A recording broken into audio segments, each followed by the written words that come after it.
Coming up, I think if we can say it in our language, then it means something, you know? Artist Keli Gonzales shares how she uses her art to help perpetuate the Cherokee language and traditional values. Plus, beloved by his students, archery coach Ladney Keener helps guide their arrows to victory. And I attribute that to, the students. They have a love for the sport. And Cherokee potter Crystal Hanna carries on the tradition of mentor Anna Mitchell while still carving out her own identity in clay. Doing the traditional pottery and being able to leave it for the next generations in whatever manner that I can is an honor. Plus, Cherokee life before Europeans arrived on this continent and the role women played in everyday life. And the clan structure is matrilineal, which means that you get your clan from your mother. And that clan structure, it governed everything. The Cherokees. A thriving American Indian tribe. Our history. Our culture. Our people. Our future. The principles of a historic nation. Sewn into the fabric of a modern world. Hundreds of thousands strong. Learning. Growing. Succeeding. And steadfast. In the past, we have persevered through struggle. But the future is ours to write. Osiyo. Osiyo. Osiyo. These are the voices of the Cherokee people.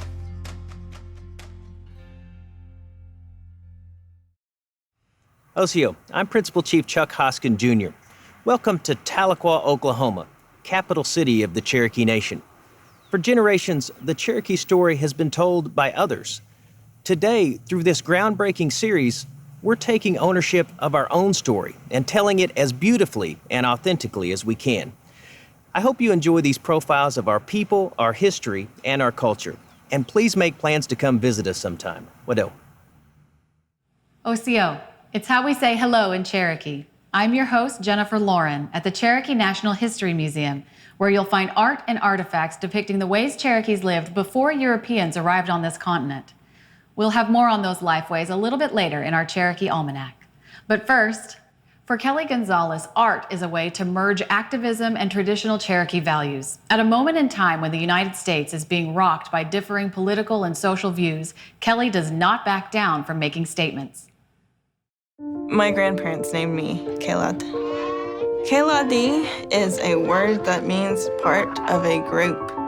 And I always try to remember that when I'm doing something, because I'm not me by myself doing this. Like, I have so much support. I have people around me. I have people I'm a part of a community. I'm part of a family. So I think of what those people will think of what I'm making. Hopefully they're proud of that. I kind of like this spot. Like this underneath the deal. Yeah. Trying to find a really good spot for this image, for this mural. Kayla Dawado, my name is Keli Gonzales. I'm from Welling, Oklahoma. I live in Tahlequah right now. I'm a Cherokee artist. I grew up in a very small community, very close cousins, more like siblings. Next door neighbors to my grandparents who spoke Cherokee and would teach us little words and things like that. They didn't teach our parents because I think they thought that there wasn't a place for that when they would get older. The language was around, but that's really all there was. My dad was a pretty good artist, and I thought he was the best artist in the world. Like, anything that he drew, I was just amazed, and I just wanted to be like that. So any little thing that I would draw, I would put them all together and show everybody, and started making comic books when I was like 11.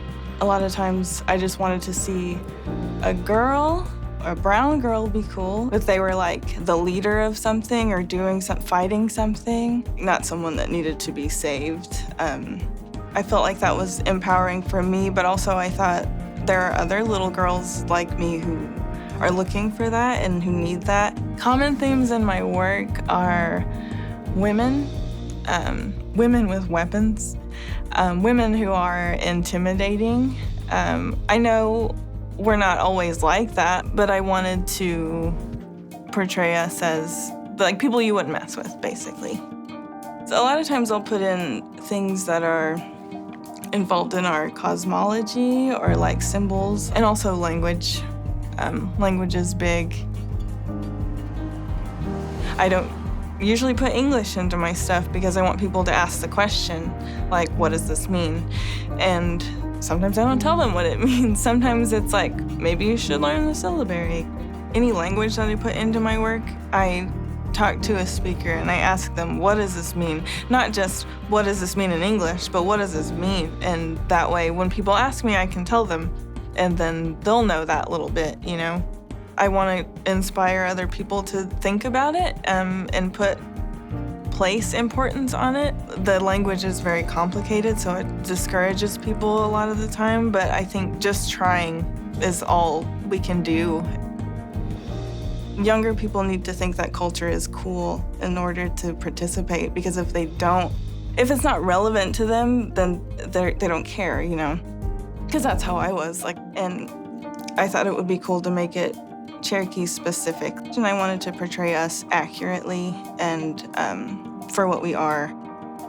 My big influences are cartoons and The Simpsons mainly. Flat art is where it's at for me. For some reason, I like bold lines. If you look at old Mississippian era designs, like shell carvings, the people, they're just like, that's cartoons. Like that's, and it's so old. Like this tattoo that I have is one of my favorites, but the symmetry on this is amazing. I love, like, our ancestors were amazing artists. They were amazing designers, and that's the style they used. And so I'm just learning from our ancestors, I guess.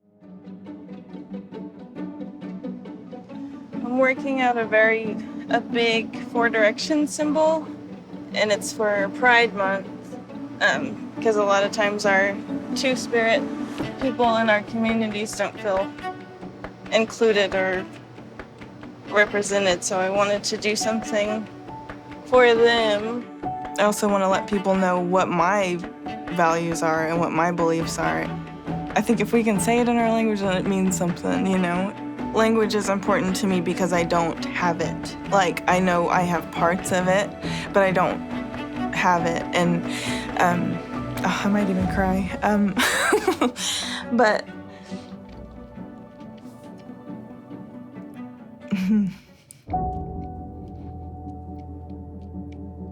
it makes me sad to know that I can't talk to my grandparents in the way that their heart's language, like that sounds really hokey kind of, but like that's how they understand the world. And I can strive to be that, but it's really hard. It would take a long time to become fluent.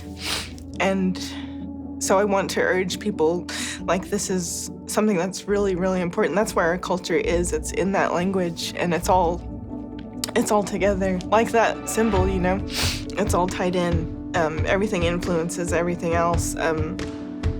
Being Cherokee is just who I am, and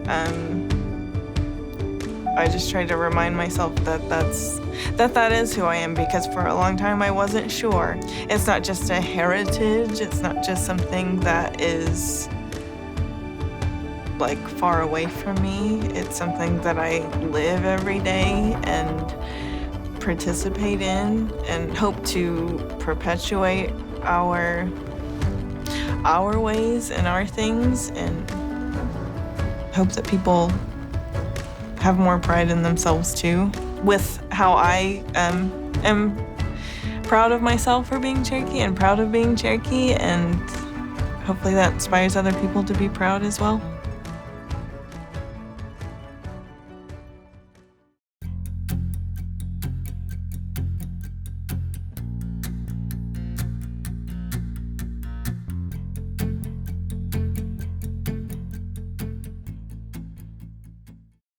Ladney Keener is a humble sportsman, but he is also a legend in the making for taking so many of his young archery teams from rural Cherokee Nation to the national stage becoming champions in their sport.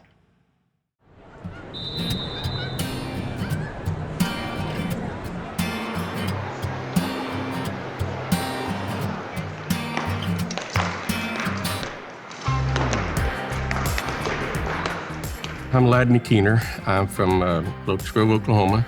I'm a school teacher at Locust Grove High School. I teach Oklahoma history. I have the archery program, trap shooting team, also cross country and track. Our high school is the four-time state champs, 4 times in a row state champions. Our middle school is 3-time state champs. And our elementary, first year out, they won the state title last year. On the national level, our middle school has finished in the top 5 in the nation. Our high school has been in the top 10 in the nation.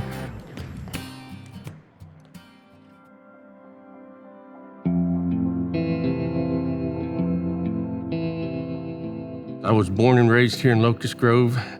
Yeah, I graduated here and taught at a couple other schools and then came back home.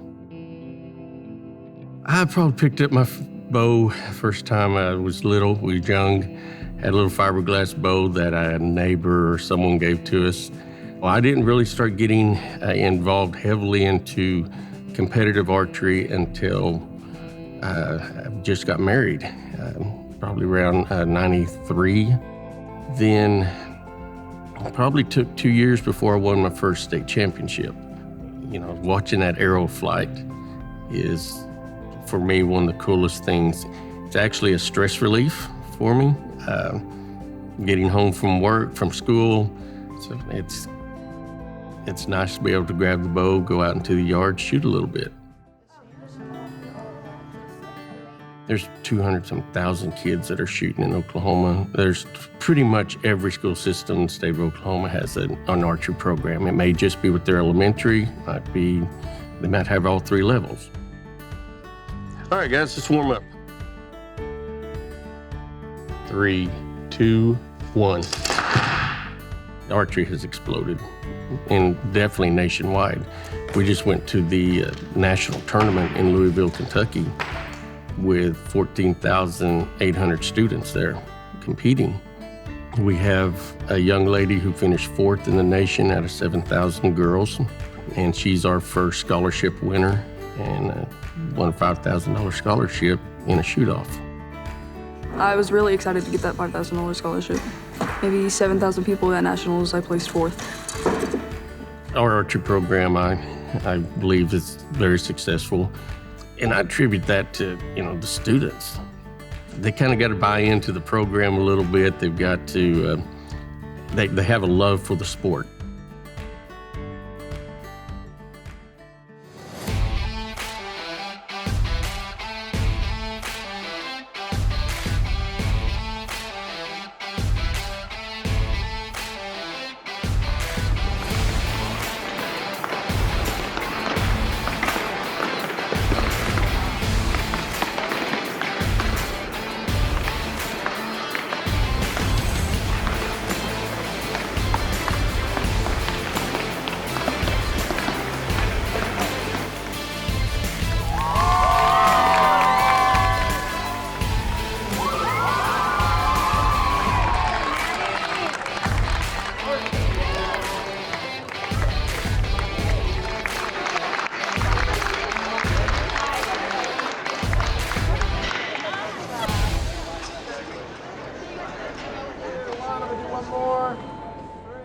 Yeah, I'm absolutely proud of these kids. In my eyes, they don't have to be the best archers out here.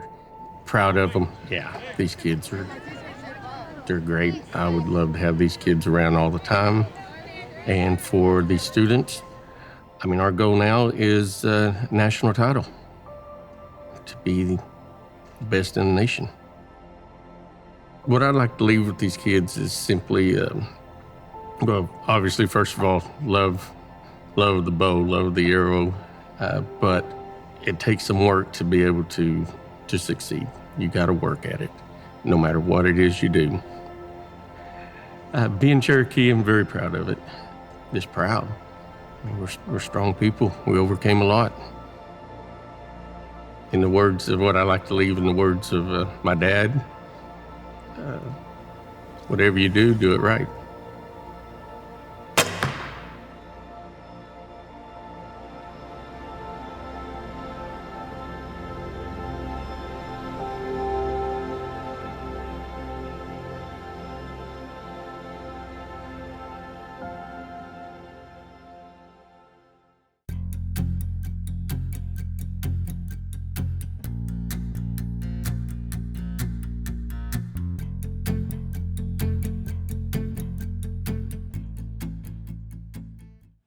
Our Cherokee ancestors inhabited the southeastern part of this continent for thousands of years before Europeans arrived here.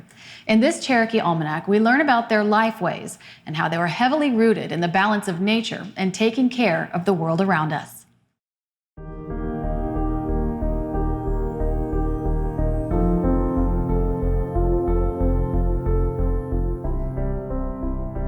Before Europeans arrived on this continent, Cherokee people inhabited a vast swath of land in the southeast and had done so for thousands of years. Nestled in the heart of this territory, the Katua Mound is a sacred site.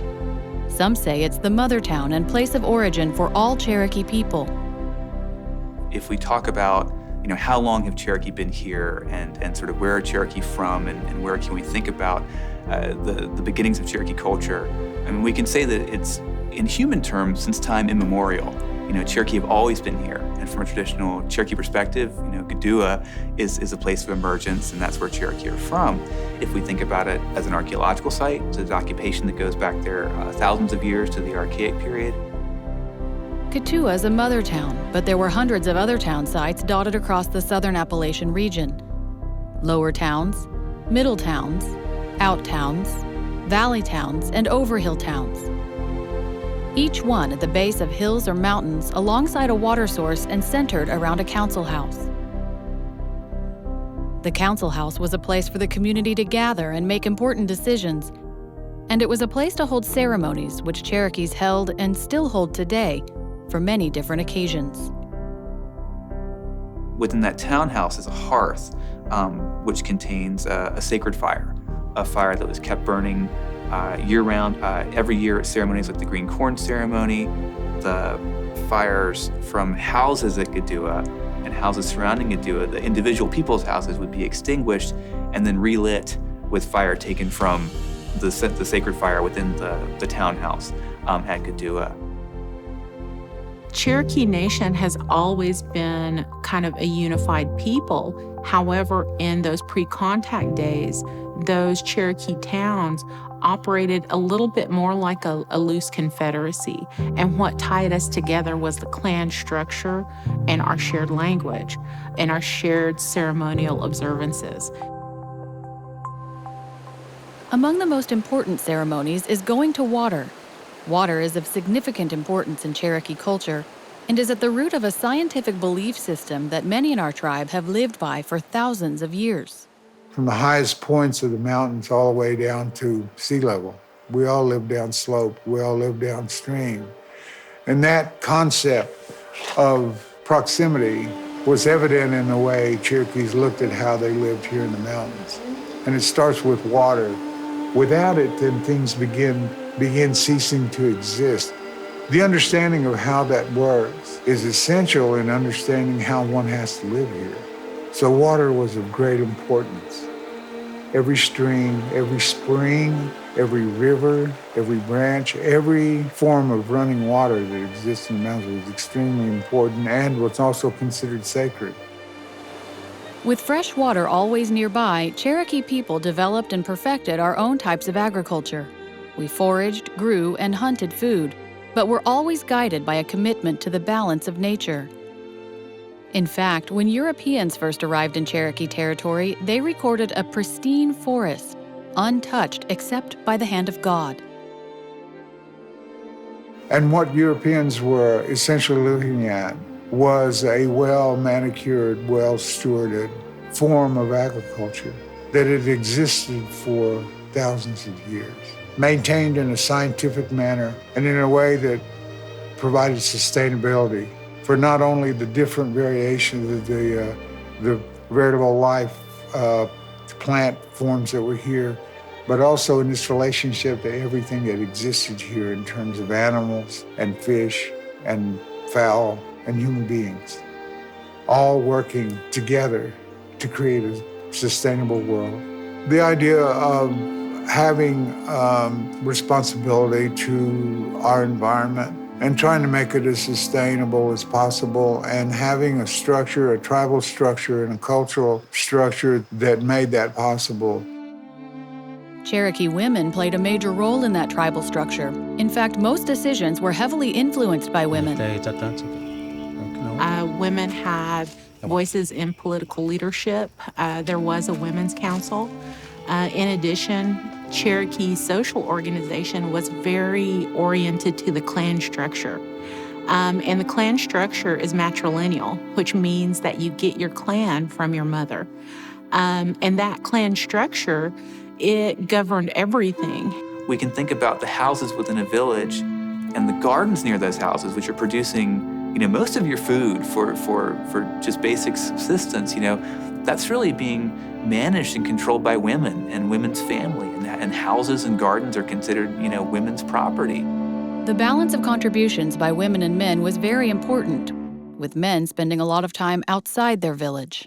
Men in their prime years doing things like, hunting, trading, maintaining border lines, maintaining communication with other villages. But as Europeans began to arrive in Cherokee territory with their opposing values about gender roles and land, everything about our tribe's way of life began to change.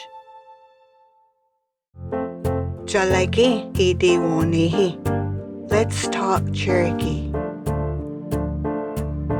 SIYO juicy dawadon. I am playing. Deganelo husk. I am playing. Deganelo husk. Two of us are playing.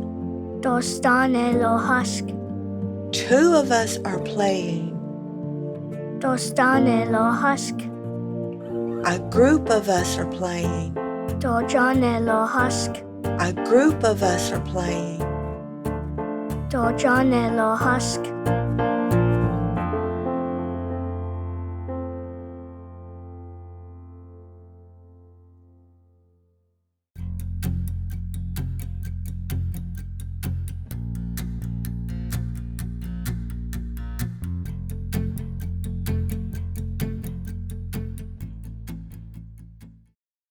When it comes to the art of Cherokee pottery, there are very few people who can say they learned firsthand from Anna Mitchell, the grandmother of Cherokee pottery. But Crystal Hanna is one of those artisans who felt a calling to learn from Anna and is now a legendary potter in her own right.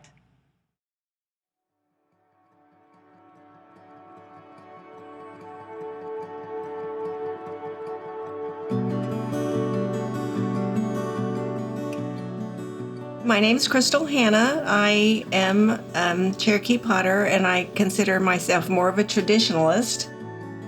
So I live just like 15 minutes south of Tulsa, between Sapulpa and Tulsa, Oklahoma. My husband and I moved here because he wanted to keep his horses out here, and we decided it was a good place to raise kids. What happens, I think, with a lot of women, not just Native American women, our priority is, our husband, our children. So once they are like raised and grown, and when my son was coming home from college, it's like, okay, now what do I do? And so I actually took a wheel throwing class, and I thought, well, pottery, clay would be fun to kind of get into because I've always liked to work with my hands. And so I took a class at the local art studio, and I saw a brochure that Anna Mitchell had been the honored one in 1998. And it just really inspired me. She was full-blood Cherokee. And what happened is I called Red Earth. Red Earth is a Native American art festival that's held in Oklahoma City. And they gave me her number, and she called me at work the next day, and we made plans that very weekend for me to go visit her. And she was just so open, like that was supposed to happen. And when we'd visited for a few hours, and I said, Anna, I think I'm supposed to be doing this. One of the things that that I learned from Anna is to study and research those ancient shapes. One of the things is she said, if you're going to do, this southeastern Mississippian style, even early woodland style of pottery, you put your own identity on it, and don't borrow from other cultures. Through just research, one of my favorite authors is James Moody, and he was an archaeologist in the late 1800s.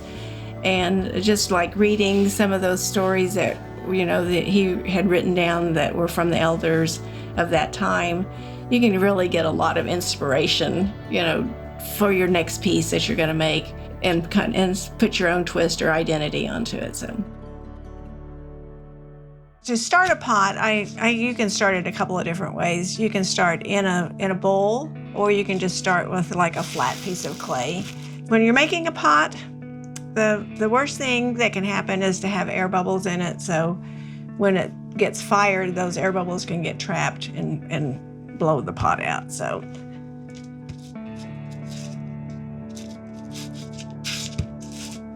doing pottery all these years, it's definitely taught me patience, because there's just some parts of it that can't be rushed. And right now I'm just like scoring so that I can get that connection.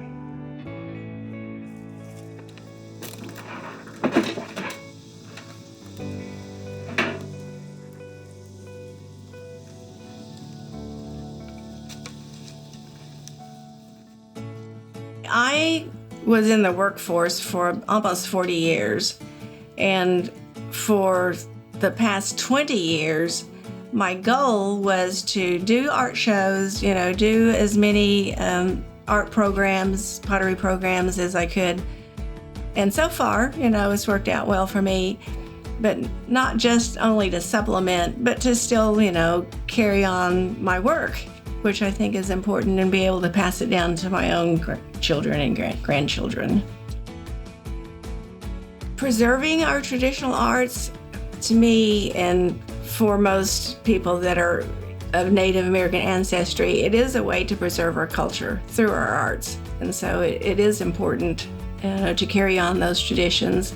I always say, if you know where you came from, then I think you know where you're going.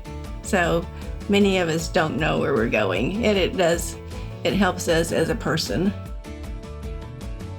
Well, I can say that I am very proud of my heritage and from where I come from, and just even doing the traditional pottery and being able to leave it for the next generations in whatever manner that I can is an honor. Hawa, we hope you enjoyed our show. And remember, you can always watch entire episodes and share your favorite stories online at Osiyo.tv. There is no Cherokee word for goodbye, because we know we'll see you again. We say, Dodadagon ha'i. Wada.